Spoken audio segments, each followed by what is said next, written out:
ఈ రోజు మీరందరూ కూడా ఈ విషయంలో కూడా కూటమి అంతా కూడా ఐక్యంగా ఉండాలి.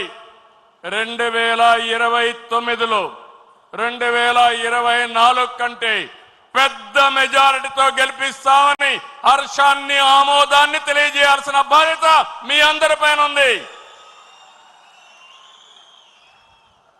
అదే సమయంలో పేదల సేవలో సోషల్ రీఇంజనీరింగ్ ఈరోజు ఈ రాష్ట్రంలో సంక్షేమ కార్యక్రమాలకు ఆద్యుడు మన నాయకుడు ఎన్టీ రామారావు గారు. ఆ తర్వాత సంక్షేమ కార్యక్రమాల్ని ముందుకు తీసుకుపోయిన పార్టీ తెలుగుదేశం పార్టీ. ఇంకో పక్క మీరు చూస్తే వెనుకబడిన వర్గాలు ఎప్పుడు కూడా తెలుగుదేశం పార్టీకి కంచు కోట, వెన్నెముక. ఏ సందర్భంలో కూడా ఏ వ్యక్తి కూడా వెనుకబడిన వర్గాలను మర్చిపోవడానికి వీలు లేదు. అందుకే మొన్న ఎలక్షన్లో ఒక పని చేశాం, సోషల్ రీఇంజనీరింగ్ చేశాం. అన్ని కులాలకు సముచితమైన స్థానం ఇవ్వాలని, వెనుకబడిన వర్గాలకు పెద్దపీట వేయాలని మనం ముందుకు పోయాం. దీని ఫలితాలు కూడా బ్రహ్మాండంగా వచ్చాయి. నేను పార్టీలో కూడా మిమ్మల్ని అందరినీ ఒకటే కోరుతున్నాను, జనాభా దామాషా ప్రకారం అన్ని కులాలకు అన్ని మతాలకు అందరికీ గౌరవం ఇచ్చే పరిస్థితి రావాలి.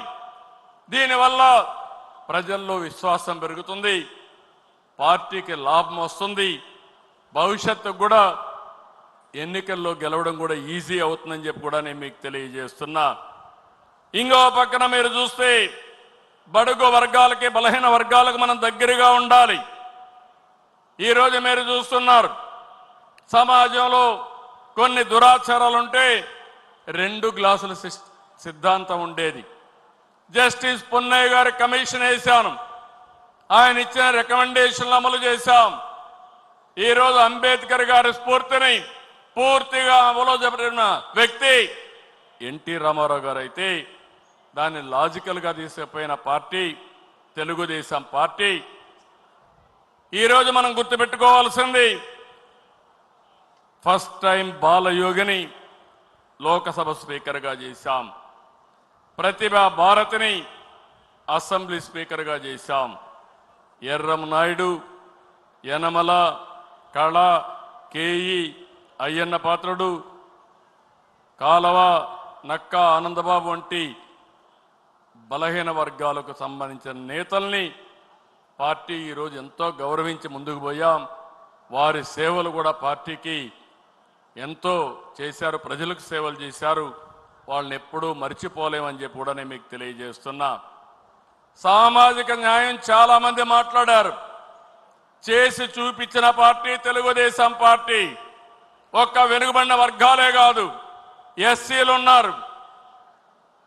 ఎన్నో సంవత్సరాలుగా ఆందోళన చేస్తూ ఉంటే మాలా మాదిగా కేటగరైజేషన్ ప్రవేశపెట్టిన పార్టీ 1996లో ప్రవేశపెట్టిన పార్టీ తెలుగుదేశం పార్టీ.